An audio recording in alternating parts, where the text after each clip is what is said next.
Assalamualaikum warahmatullahi wabarakatuh. Salam bahagia, salam sejahtera, salam kesuksesan bagi kawan-kawan para praktisi maritim di Indonesia, para pemilik kapal, para surveyor, para marine inspector, para owner surveyor, atau siapapun yang terlibat di dalam kapal, ya, dalam kapal. Semuanya pihak-pihak yang terkait, termasuk pemerintah yang terlibat langsung di dalam dunia marine, perkapalan, dan pelayaran, semuanya. Salam hormat semuanya.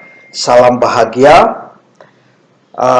Hari ini saya akan berbagi suatu istilah yang seringkali muncul di dalam WA saya, di dalam email saya, pertanyaan-pertanyaan saya kepada saya terkait banyaknya kawan-kawan itu bingung membedakan antara apa itu marine surveyor, ya, apa itu marine inspector, ya, apa itu kelas surveyor, apa itu auditor, ya.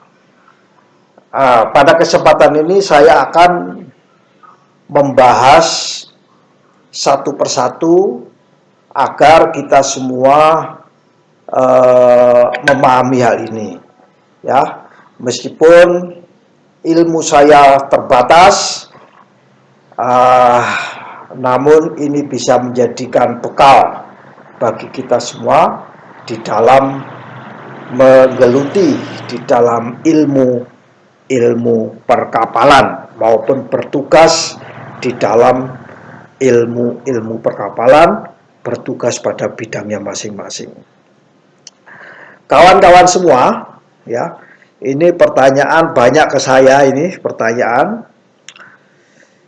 Yang pertama, untuk mengetahui inspektor, surveyor, dan auditor ini, kita harus tahu konteksnya, ya, konteksnya, perannya, ya, konteks dan perannya, mewakili entitas mana, mewakili organisasi mana, mewakili pemerintah atau mewakili operator atau mewakili organisasi, ya.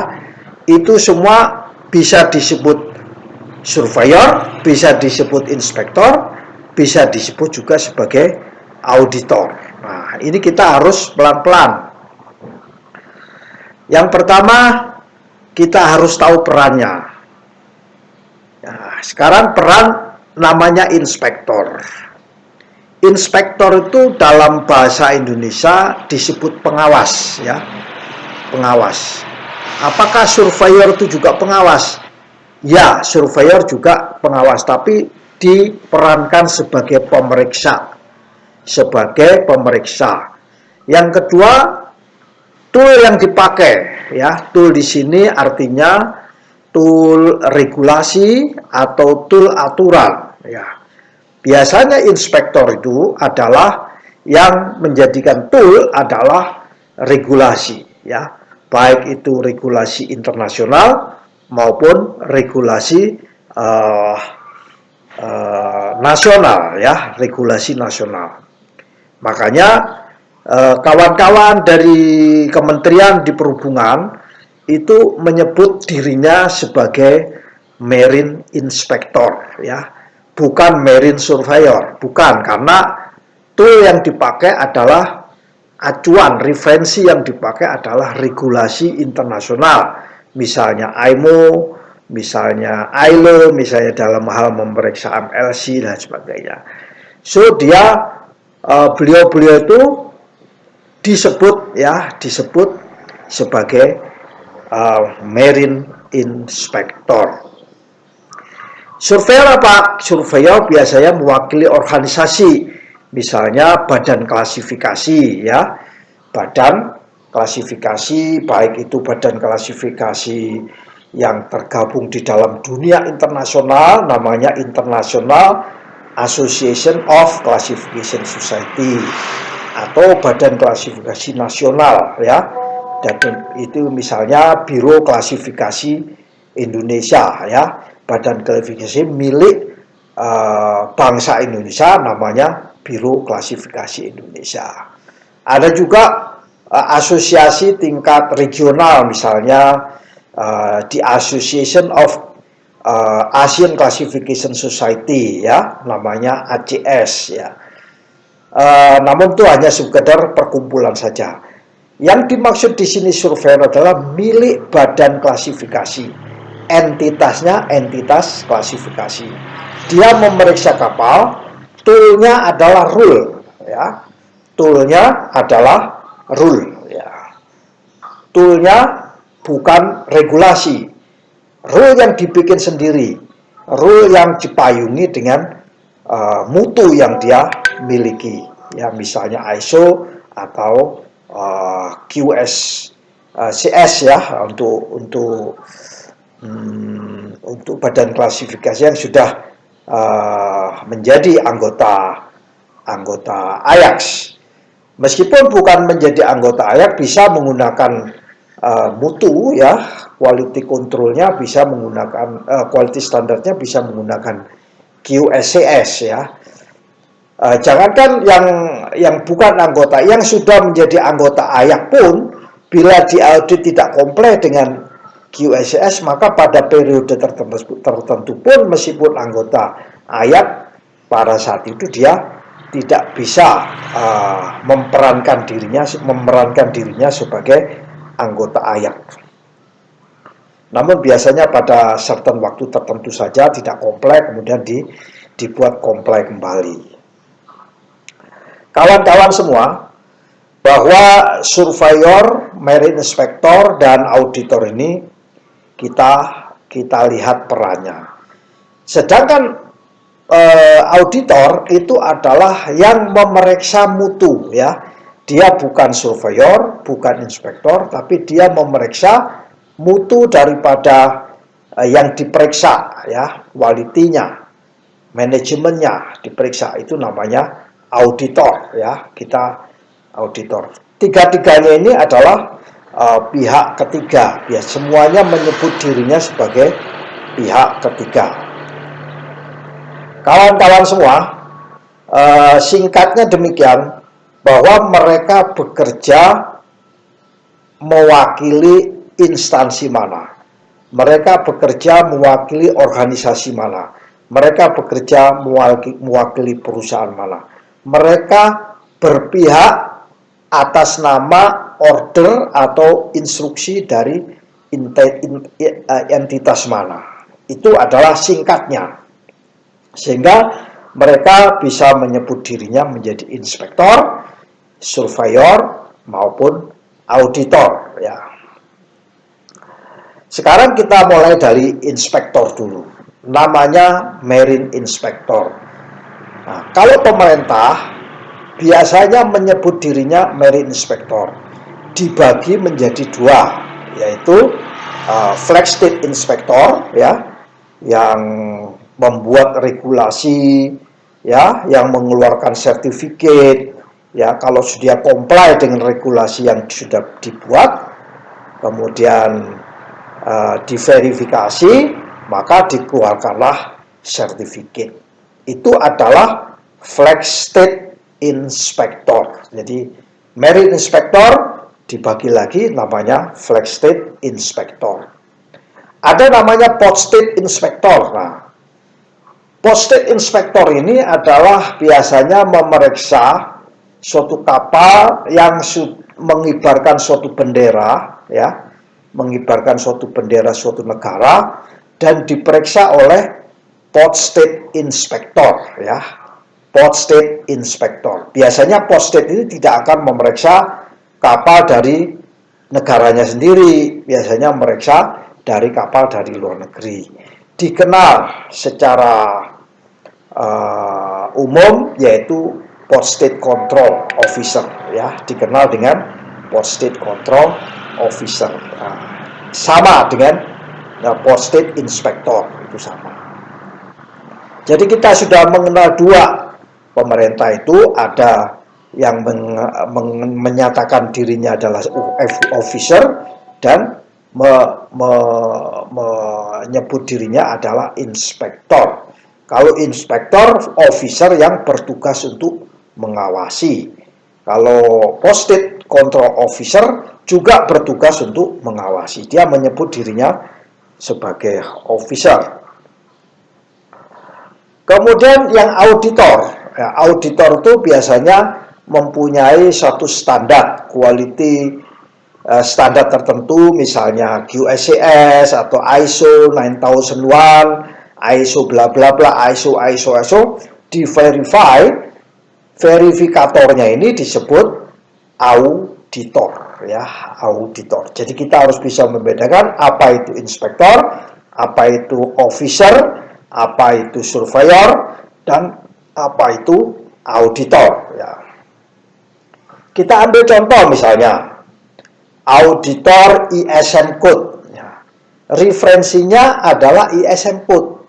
Auditornya auditor ISM, ya, untuk keselamatan kapal, ya.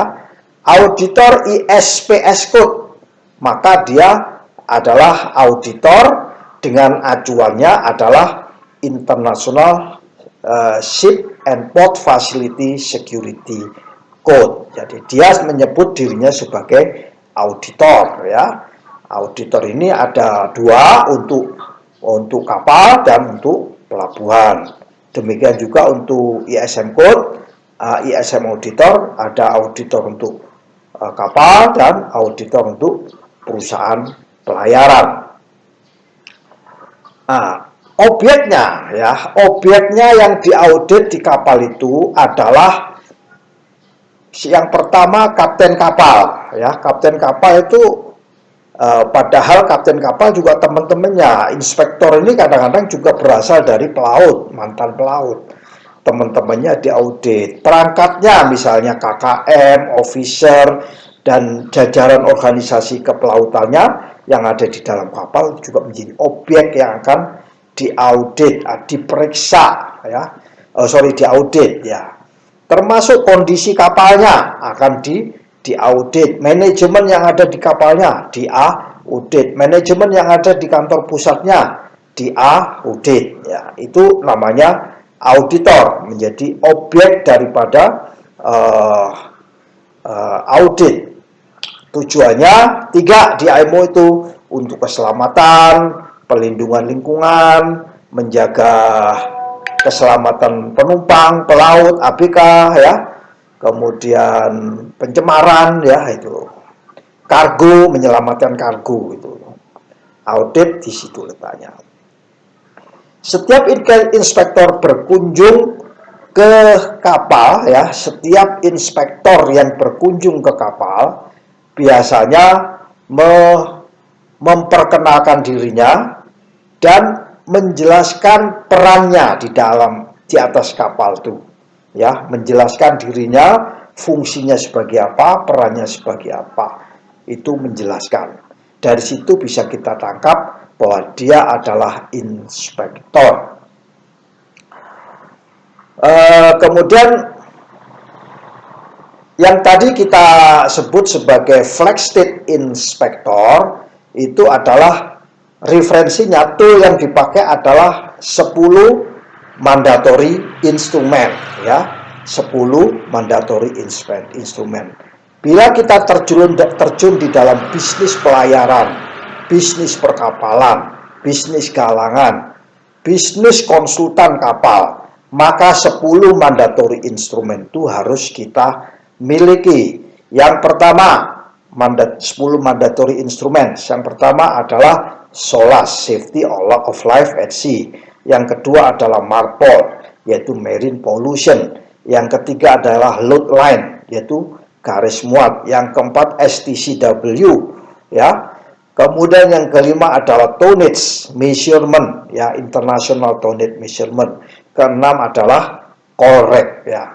Sedangkan yang ketiga ini adalah protokol daripada Satu SOLAS, protokol MARPOL, dan protokol LOTLINE, serta satu konvensi yang disepakati untuk ditetapkan sebagai concern, ya, concern kepada suatu aturan. Misalnya sekarang ini concernnya pada anti-fouling system. So yang memeriksa itu kita sebut sebagai Flag State Inspector atau Marine Inspector. Berat memang tugas menjadi Flag State Inspector. Di samping harus memahami aturan, yang kedua kita harus bisa verify aturan itu di kapal, verify di lapangan. Kemudian misalnya contohnya MARPOL Annex 6, ya. MARPOL itu ada 6, Annex 6 emisi gas buang. Maka dia, inspektor tersebut, harus memahami bagaimana emisi gas buang, berapa kadar SOx, berapa kadar NOx. Kalau dia tidak ada, apa yang dilakukan, apa regulasi yang baru di IMO. Misalnya sekarang ini mitigasinya dengan dipasang scrubber, bagaimana scrubber harus dipasang, bagaimana aturannya. Ballast water juga demikian, ya, ballast water. So seorang marine inspector ini adalah menurut kami berat, karena buku yang harus dibaca itu banyak, ya. Buku-buku seperti saya ini menulis banyak buku, ya. Saya berusaha apa yang saya pelajari, apa yang saya alami, apa yang saya ikuti, dan apa yang saya kerjakan itu saya tulis di dalam suatu buku. Misalnya ini adalah safety manual untuk underwriter inspection, ya, itu. Kawan-kawan semua, kalau seorang Flag State Inspector atau Marine Inspector sudah memeriksa apa acuan atau instrumen yang dipakainya dan menyatakan ini comply, ya, comply dengan aturan tersebut, ya, maka seorang Marine Inspector ini hukumnya wajib mengeluarkan sertifikat, ya. Sertifikat yang dikeluarkan berdasarkan referensi atau instrumen yang sudah diratifikasi. Kalau instrumen tersebut belum diratifikasi, maka Flag State tersebut tidak akan memeriksa dan mengeluarkan sertifikat terkait dengan regulasi yang belum diratifikasi. Makanya pelayaran-pelayaran sering bertanya kepada saya, Pak, apakah Indonesia sudah meratifikasi regulasi ini. Ya. Kita bisa lihat di status, ya, Convention Ratification Status Indonesia itu sudah meratifikasi di mana apa aja konvensinya. Bisa dilihat di website, ya. Misalnya safety construction harus dikeluarkan, safety equipment, safety radio, kemudian apalagi load line misalnya, atau ISN, ISPS, ya, MLC 2006, ya. MLC ini adalah ditelurkan berasal dari suatu konvensi di ILO dan sekarang sudah diatur dikeluarkan kerjasama antara ILO dan IMO, ya. Itulah yang kita sebut dengan Flag State Inspector atau Marine Inspector, ya. Nah, kalau di luar negeri inspektor itu juga di Indonesia inspektor paling ditakuti, karena untuk comply dengan one particular regulation itu biayanya tidak kecil, biayanya sangat besar. Untuk menjadi Marine Inspector juga training, biayanya juga tidak kecil, pasti besar, ya. Itu semua. Oke, tadi sempat kita singgung mengenai Port State, ya, Port State Inspector atau Port State Officer, ya. Dia akan memeriksa kapal-kapal asing yang memasuki teritorial di Indonesia misalnya, atau Indonesia ke Singapura diperiksa oleh Port State Inspektornya Singapura atau PSCO-nya Singapura. Kita ke Australia, dia diperiksa oleh PSC-nya Australia. Nah, PSCO inilah yang bisa menahan kapal-kapal kita yang tidak memenuhi ketentuan regulasi baik yang diratifikasi maupun yang belum diratifikasi oleh negara kita. Makanya kita sebelum memasuki suatu negara, maka kita harus tahu ratification status konvensi yang diratifikasi oleh negara tersebut. Bila kita memasuki negara yang kita tidak meratifikasi, maka kita harus berusaha melengkapi kapal kita agar comply dengan konvensi yang sudah diratifikasi oleh negara tersebut. Itulah yang disebut Port State Inspector atau Port State Officer. Ya, yang lebih lengkapnya Port State Control Officer. Ya, Port State Control Officer. Ada lagi namanya Coast Guard, ya, itu KPLP, itu juga Port State Control, ya. Kalau di pelabuhan ada namanya Port State, ya. Kalau di kantor pusat yang membuat regulasi dan mengeluarkan sertifikat disebut Flag State. Kalau sudah lepas tali tambang sampai pada teritorial Indonesia, yang mempunyai hak untuk memeriksa adalah Port State, ya, Port State Control Officer. Itu bisa juga dia memeriksa kapal-kapal kita yang berada di lautan bebas, misalnya yang overdraft dan lain sebagainya. Itu bisa diperingatkan, di warning oleh, di Indonesia disebut dengan KPLP, ya, KPLP.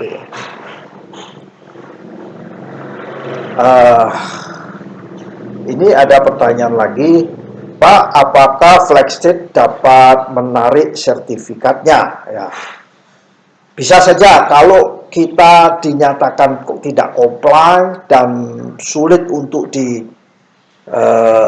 dipenuhi pada waktu periode tertentu, maka Flag State maupun Port State bisa menahan atau mencabut sertifikatnya. Itu. Inspektor mempunyai hak, officer mempunyai hak, ya. Pak, apakah inspektor boleh dari lembaga lain? Ya, boleh. Misalnya BKI mendapatkan penunjukan, ya, otorisasi dari pemerintah, maka BKI meskipun menjadi surveyor bisa berperan menjadi inspektor, ya, berperan menjadi inspektor asal ada penunjukan. Biasanya badan klasifikasi itu ada daftar konvensi atau sertifikasi yang akan dikeluarkan dan status penunjukannya. Bisa penunjukan penuh, bisa penunjukan parsial, atau bisa penunjukan yang lain, ya. Mungkin penunjukan hanya sekali tunjuk, 2 kali tunjuk, ya, case by case, ya. Dan ini semua itu dituangkan di dalam formal written agreement, ya, kesepakatan tertulis antara pemerintah dan badan klasifikasi. Nah, kalau ini sudah ada, maka surveyor kelas, ya, ini kita belum sebut surveyor, petugas yang ada di kelas itu bisa berperan menjadi marine inspector.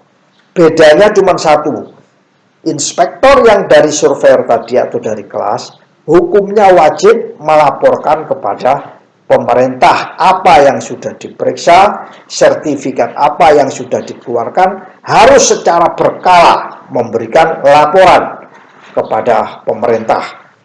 Bahkan pemerintah di suatu negara yang ketat, laporannya ada real time, ada yang laporannya mingguan, ada yang laporannya triwulan, ada yang laporannya 6 bulan, ada yang laporannya setahun sekali.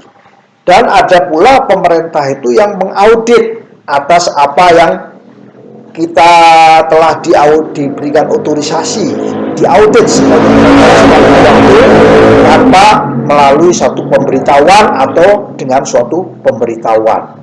Tujuannya apakah quality sistemnya sudah bagus atau tidak, ataukah sesuai dengan apa yang diharapkan oleh pemerintah atau tidak. Inilah sebenarnya Beda antara merit inspector dari kelas dan dari government, atau merit inspector atau flag state inspector atau port state inspector. Jadi kelas itu bisa menjadi merit inspector, mempunyai hak yang sama dengan inspektor yang ada di pemerintah. Kemudian dalam hal sertifikat ditarik, maka flag state itu harus diberi informasi. Apakah surveyor atau marine inspector yang dia bisa menarik? Bisa. Namun penarikannya ini harus memberitahu kepada flag state. Kemudian proses otorisasi ya. Proses otorisasi ini harus dilakukan proses audit ya. Proses due diligence, proses audit, mungkin yang seperti saya katakan tadi ada periode tertentu, sehingga pemerintah yakin apa yang telah didelegasikan itu dijalankan dengan baik. Kemudian berikutnya auditor ya, kita akan membahas masalah tadi inspektor, kemudian officer ya, itu jadi satu. Kemudian auditor ya, auditor yang ada yang dikenal umum di marine atau di perkapalan ini, di pelayaran ini adalah ISM auditor dan ISPS code auditor. Sekarang ditambah baru lagi namanya MLC auditor ya. So auditor ini referensinya ada satu tertentu. Nah, biasanya ini dari pemerintah juga ya, dan dari flag state atau port state ya. Namun ini bisa didelegasikan ya, karena tugas pemerintah itu cukup banyak, sehingga harus atau mau tidak mau harus mendelegasikan ya, sebagian, seluruhnya, atau hanya beberapa tertentu dilaksanakan, sedangkan yang selebihnya diberikan kepada badan klasifikasi.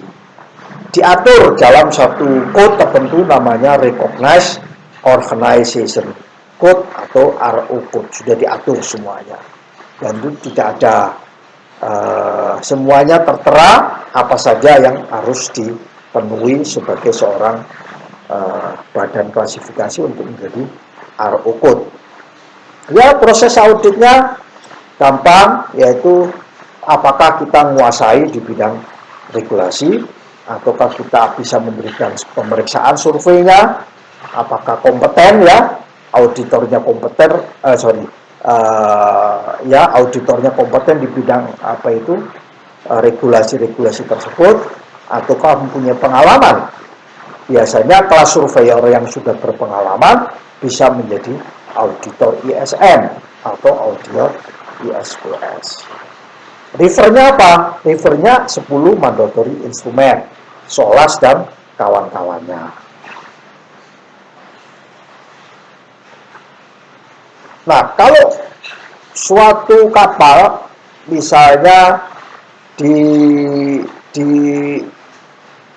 mengibarkan bendera Singapura taruh kata, dan Singapura menunjuk misalnya 12 badan klasifikasi sebagai RO, maka ya auditor bisa saja dari badan klasifikasi yang berbeda, bisa saja, tergantung dari pemerintah melakukan penunjukannya kemana ya. Sebagai contoh, kapal dengan kelas Lloyd Register ya, benderanya Singapura, pemiliknya orang Indonesia ya, diaudit ISM Code. Yang pertama mungkin diaudit oleh diaudit oleh pemerintah Singapura ya, NPA ya. Kemudian tahun berikutnya karena didelegasikan kepada LR, maka bisa jadi tahun berikutnya diaudit oleh LR, dan dia memberikan otorisasi juga kepada misalnya DNV, ya, maka tahun ketiga bisa jadi diaudit oleh DNV, tahun keempat misalnya diaudit oleh RINA. Ya, makanya badan klasifikasi itu sekarang berlomba-lomba untuk bisa mendapatkan otorisasi, ya, dari beberapa negara, ya, beberapa negara. Semakin banyak dia mendapatkan otorisasi, semakin proud, semakin bangga dia dengan organisasinya. Indonesia, alhamdulillah, BKI sudah diberikan otorisasi oleh pemerintah Indonesia dan beberapa tahun yang lalu oleh negara Mongolia, itu kapal-kapal dari negara Mongolia, bahkan negara-negara Panama, ya, melalui kerjasama kita dengan IPS kita bisa mewakili negara-negara dari Panama, Honduras, Barbados atau Belize, ya, itu lewat pihak ketiga. Kemudian otorisasi ini bisa dikenal dengan nama delegasi atau dialihdayakan, ya, dialihdayakan bahasanya gitu. Namun semua ini tetap dikontrol oleh pemerintah, ya, tetap yang diberikan oleh badan klasifikasi ini tetap dikontrol oleh pemerintah, termasuk sistem mutu yang dibikin oleh badan klasifikasi ini diperiksa oleh pemerintah. Kemudian kalau dia IATS juga ada, harus mengikuti ISO 9001, QSCS, ya. Di Eropa lebih lagi, ada auditor dari Uni Eropa, ya, negara-negara yang badan klasifikasi yang di Eropa, misalnya di Lloyd Register, yang di utara Norwegia, kemudian Germanische Lloyd, ada namanya BV Veritas, ya, BV Veritas, RINA, serta apa namanya dari Rusia, karena itu ada dari Polandia, dari Hellenic juga ada. Semua ada juga auditor dari Uni Eropa, juga memeriksa quality atau mutu daripada badan klasifikasi itu. Nah, ini keuntungannya apa? Dari semua hasil-hasil audit itu dievaluasi, menemukan pada in-works level suatu badan klasifikasi itu menjalankan mutunya. Semakin banyak auditor, maka banyak sampel yang digunakan untuk evaluasi, ya. Memang sih badan klasifikasi itu menjadi tempat yang berat karena mendapatkan tugas, ya, mendapatkan tugas dari negara. Jadi persiapannya sulit dan bisa menjalankan ada merupakan satu kebanggaan. Tadi ada kita sebut MLC, ya, 2006, ya. Bisa disebut auditor atau lebih dikenal lagi menjadi MLC inspektor, ya. Itu memeriksa kapal-kapal yang memenuhi ketentuan Maritime Labour Convention, ya, kita sebut MLC inspektor, ya, bisa juga karena refernya kepada suatu konvensi, maka bisa juga disebut auditor.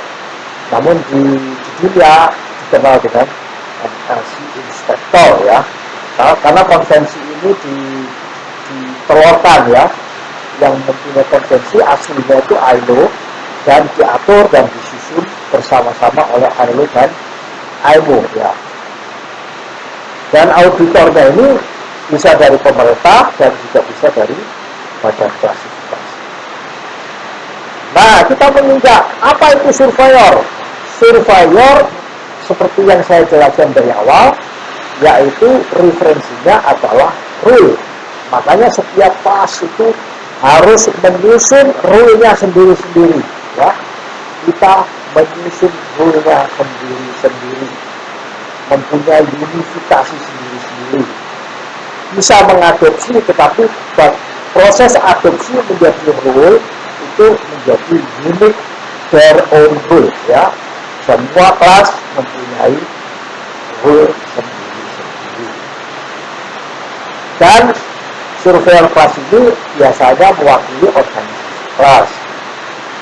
Dan dia mengeluarkan dua jenis sertifikat, yaitu hal certificate, hal kelas certificate, dan machinery kelas certificate.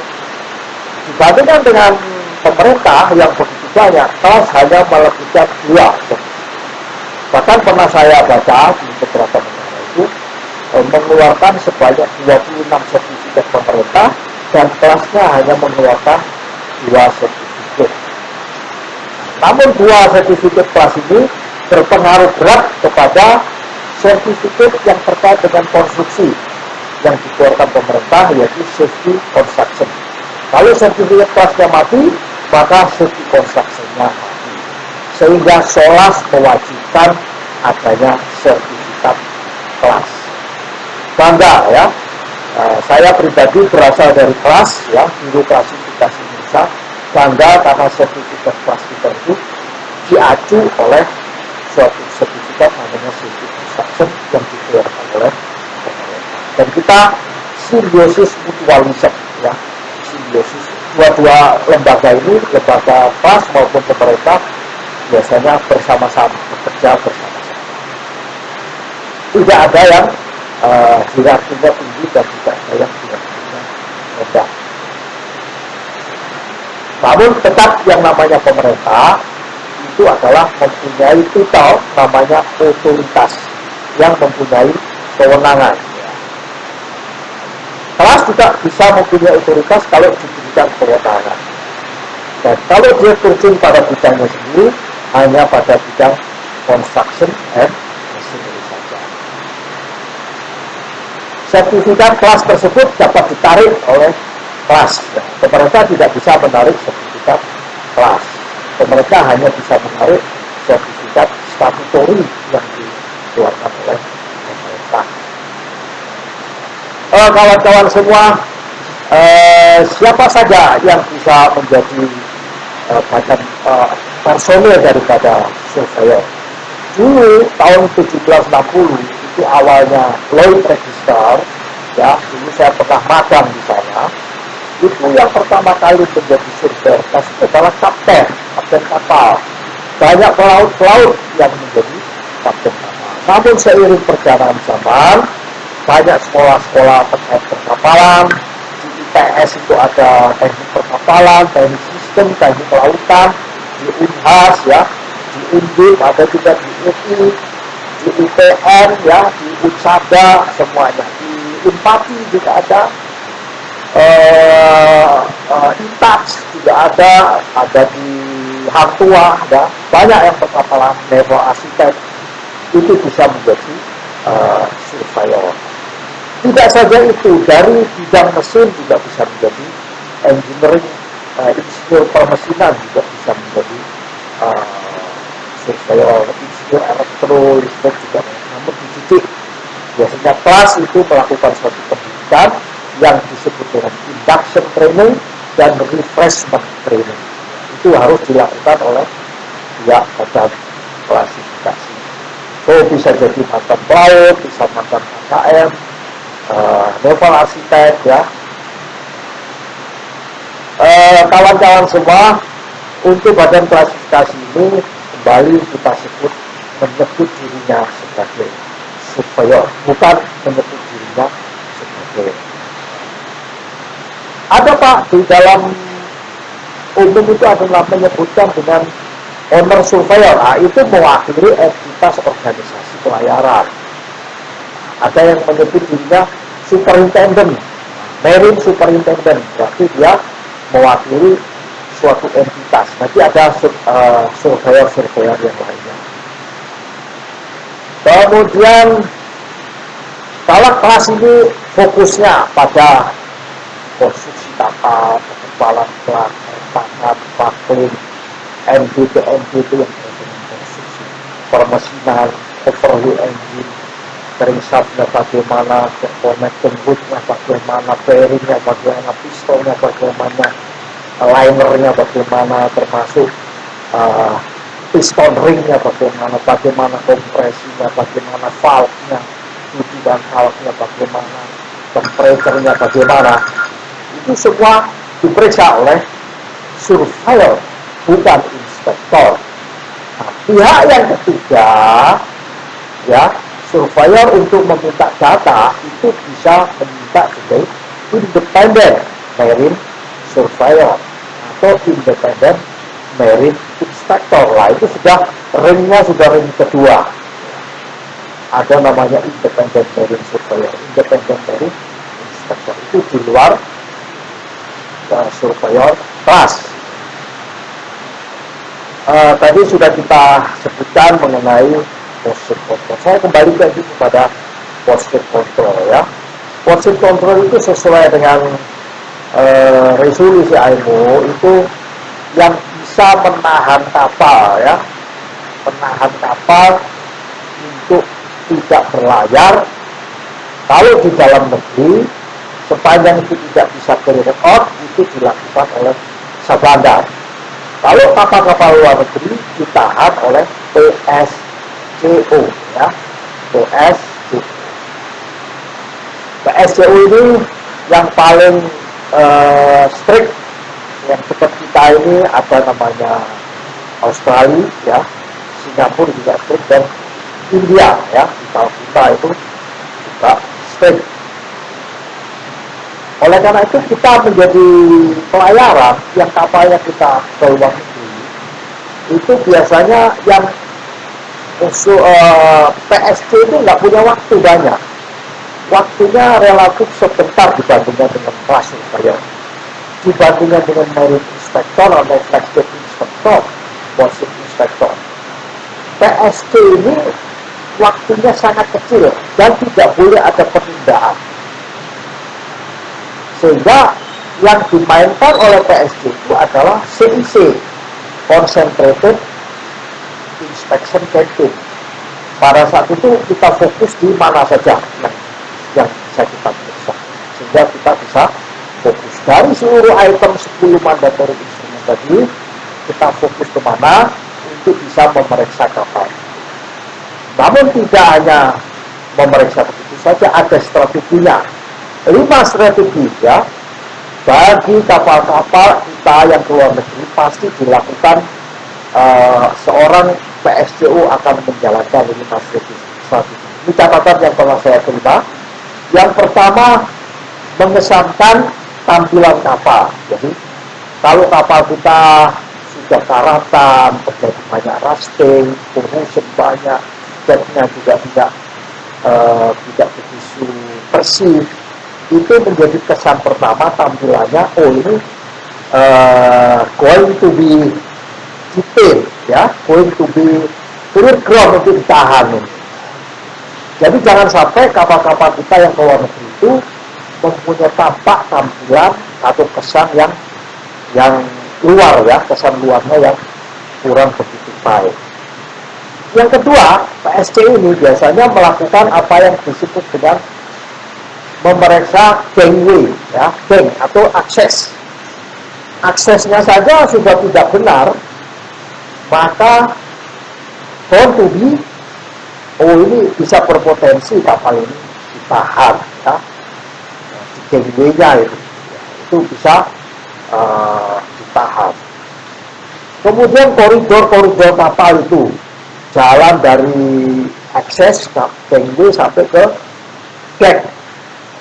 Itu kalau ada berpotensi sounding pipe-nya bagaimana, ballast pipe-nya bagaimana, alat-alat safety equipment bagaimana. Kalau ini sudah ketahuan apa itu clear ground, ya, kesannya membuat kesan bisa ditahan, maka berpotensi kapal kita tersebut bisa ditahan. Yang ketiga biasanya PSG itu jalan-jalan di atas deck. Dan kapal kita dikelilingi, paling mengelilingi kapal tidak lebih dari 14 menit. Dulu saya pernah dididik caranya untuk memeriksa kapal keliling, dari akses masuk keliling sampai ke haluan forecaster deck, ya, kembali lagi ke tempat lain sampai ke after tank deck itu di belakang, dan masuk di kabin, Kemudian yang kelima biasanya kita dari tempat itu kita menuju ke anjungan, ya, anjungan, ya, menuju jalan menuju anjungan sampai ke bridge, dan kita bisa apa namanya, bisa ini, maaf, berarti ada sedikit gangguan, ya. Jadi kita lanjutkan lagi bahwa kesan yang harus kita berikan kalau kapal kita keluar negeri harus mempunyai kesan yang cukup bagus, ya, mulai dari gangway, tampilan, sampai ke ruangan kapal kapten, termasuk perilaku, ya, perilaku ABK, ya, cara kita menjawab itu juga akan menjadi sudut satu pertimbangan dalam pemeriksaan yang dilakukan oleh seorang PSCO. Kalau itu dirasa clear gone dan diyakini dokumennya bukti-buktinya jelas, maka kapal kita bisa ditahan, ya. Dalam hal ini flagship berwenang untuk mengunjungi kapal, ya. Flag state atau class surveyor, inspektor, auditor biasanya mempunyai periode tertentu untuk bisa mengunjungi kapal, misalnya initial atau intermediate atau renewal certificate. Kemudian ada lagi, sering kita pergi ke perusahaan-perusahaan minyak, misalnya Pertamina, itu ada namanya kita sebut dengan istilah vetting inspector. Nah, vetting inspector ini biasanya refernya kepada manual oil and gas, ya. Oil and gas misalnya dari organisasi NGO di dunia itu namanya OCIMF, ya. OCIMF itu menelurkan satu panduan dan itu bisa dijadikan tool, ya, bukan yang lain tapi tool, ya. Namun semua ada intersectionnya dengan regulasi. Dari tool di dalam pemeriksaan yang dilakukan oleh vetting inspector, ya, terutama untuk kapal-kapal yang umurnya lebih dari 10 tahun misalnya, ya. Itu kemudian untuk kepentingan charter, ya, ini semua sebenarnya tidak lain dan tidak bukan itu concernnya kepada biaya charter, ya, money oriented, ya, pendapatan, ya, pengeluaran dan pendapatan, ya, yang dipertimbangkan dalam vetting ini. Di samping juga safety. Ada lagi pertanyaan, Pak, apa itu underwriter, apa termasuk inspektor, Pak?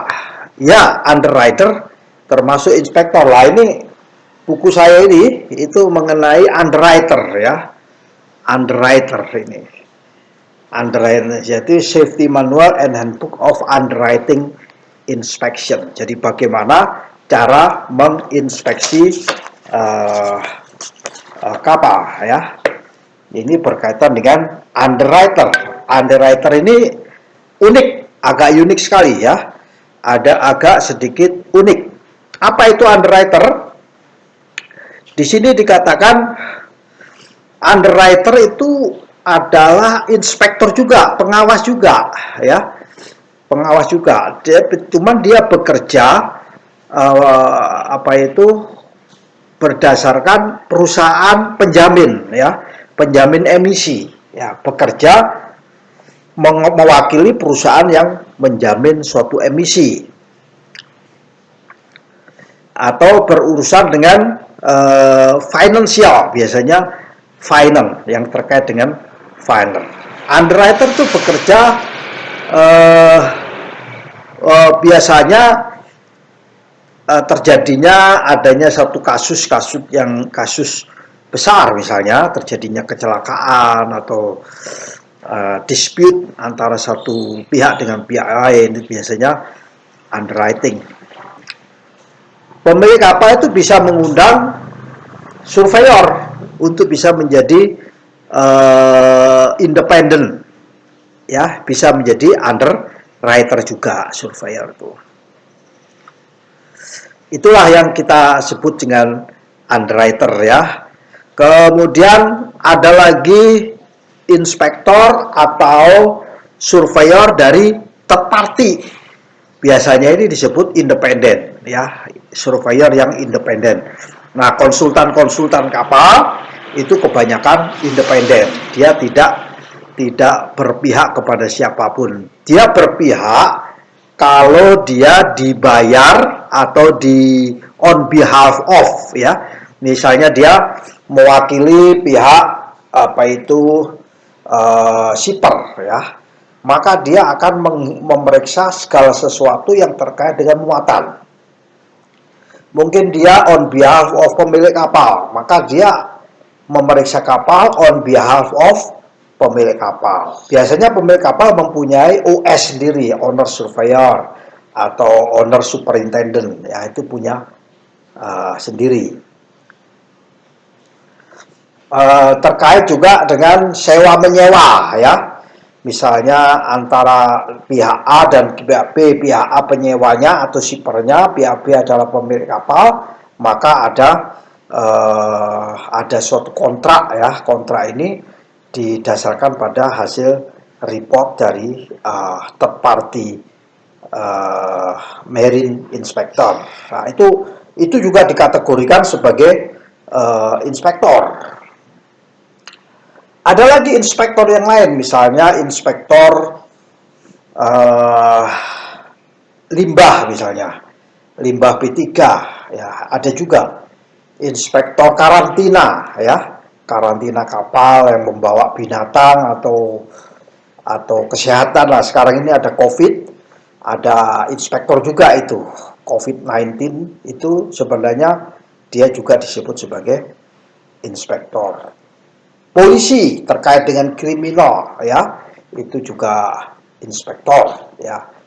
Muatan berbahaya, muatan pencurian atau barang-barang terlarang, narkoba, nah, itu juga disebut, polisi tersebut bisa disebut sebagai inspektor. Bea cukai, penyelundupan atau barang yang tidak sesuai dengan manifest bea cukai bisa disebut juga sebagai inspektor. Nah, itulah sebenarnya pertanyaan-pertanyaan ini yang saya rangkum, ya. Saya kira ini bisa menjadi acuan. Jadi kembali lagi, untuk bisa membedakan apa itu inspektor, surveyor, officer, atau underwriter, inspektor, atau auditor, itu yang pertama kita lihat adalah tool yang dipakai, instrumen yang dipakai, regulasi yang dipakai. Kalau regulasi biasanya inspektor. Surveyor, rule yang dipakai, aturan yang dipakai adalah rule atau instrumennya rule. Ada yang concernnya kepada financial aspek atau legal aspek, maka misalnya underwriting, ya, atau pemerintah, kayak tadi itu polisi atau bea cukai, itu terkait dengan legal aspek. Jadi pertama adalah rule atau instrumen, yang kedua adalah peran, ya. Perannya dia sebagai apa? Seperti tadi, kelas surveyor, kalau dia memeriksa untuk mengeluarkan sertifikat kelas sesuai dengan rule, dia disebut kelas surveyor. Tapi kalau surveyor, badan kelas itu ditunjuk pemerintah dan mewakili pemerintah untuk memeriksa sesuai dengan regulasi, maka dia perannya disebut sebagai marine inspector atau flag state inspector. Satu-satunya inspektor yang bisa menahan kapal dari asing disebut dengan port state control officer. Nah, semoga penjelasan kami yang singkat ini, yang saya rangkum dari pertanyaan kawan-kawan di tempat saya rangkum, bisa memberikan sedikitnya gambaran lah, ya. Tidak 100%, namun bisa memberikan gambaran ya. Bagi mahasiswa-mahasiswa yang ingin terjun di bidang surveyor, silakan mulai sekarang belajar sebagai kelas surveyor, mau jadi inspektur di government, belajar mengenai regulasi-regulasi yang instrumen yang tadi itu yang 10. Mau jadi independent marine surveyor, mau jadi konsultan, silakan. Ada jalur-jalurnya sendiri. Mau buka usaha sendiri yang terkait dengan third party, boleh sendiri. Dan itu semua mempunyai peran masing-masing, mempunyai rule, instrumen, dan perannya masing-masing. Demikianlah, semoga bermanfaat bagi mahasiswa, para yang baru atau yang sudah berpengalaman bisa menjadi teman saya untuk diskusi. Bagi yang sudah profesional mungkin bisa memberikan masukan kepada saya, ya. Terutama kawan-kawan underwriting ini, saya lagi menulis lagi underwriting ini, apa itu namanya, sangat penting sekali ya. Dunia ini perkapalan dan pelayaran ini sangat kompleks ya. Tidak bisa kita berkacamata kuda ya. Hanya satu skop saja, kelas saja, audit saja, tidak.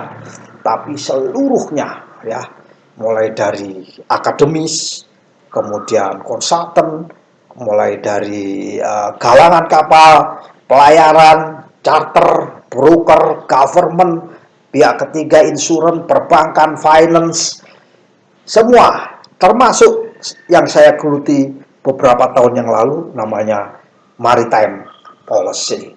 Ya, terima kasih kawan-kawan. Saya juga meminta masukan agar kita bisa memberikan video-video kami yang lebih bermanfaat lagi, terutama kepada yang terhormat pemilik kapal dan operator kapal. Salam takdim, pemerintah ya, terutama pemerintah. Kawan-kawan saya diskusi itu, kawan-kawan yang bagus-bagus di pemerintahan banyak itu, mulai dari Pak Leon Muhammad, Pak Leon, Pak Bobi Mamahit, atau siapa itu Pak Hasatua, Pak Gani, atau Pak siapa namanya, kawan-kawan yang lain yang sekarang masih menjabat. Kemudian juga kawan-kawan dari kelas asing ya, kelas asing dari 9 kelas yang ada di Indonesia ini, kawan-kawan BKI semuanya, kita memberikan masukan agar pemerintah Indonesia ya, kita mendukung program yang dicanangkan oleh Pak Jokowi ini, Indonesia menjadi poros maritim dunia. Kita menciptakan Indonesia menjadi poros maritim dunia. Kita jangan menjadi penonton di dalam dunia maritim, tapi kita jadi pemain di dalam dunia maritim. Laut kita percepat, semua birokrasi kita pangkas, sehingga cepat, semuanya everything cepat sekali. Tidak ada yang lambat-lambat itu. Biaya-biaya kita kurangi semuanya, sehingga tol laut ini bisa terwujud ya. Disparitas harga di Papua dengan di Jakarta juga tidak jomplang, sehingga program Pak Jokowi, program pemerintah ini bisa terpenuhi. Demikianlah, kurang lebihnya saya memohon maaf. Wallahul muwaffiq ila aqwamit thoriq. Wassalamualaikum warahmatullahi wabarakatuh.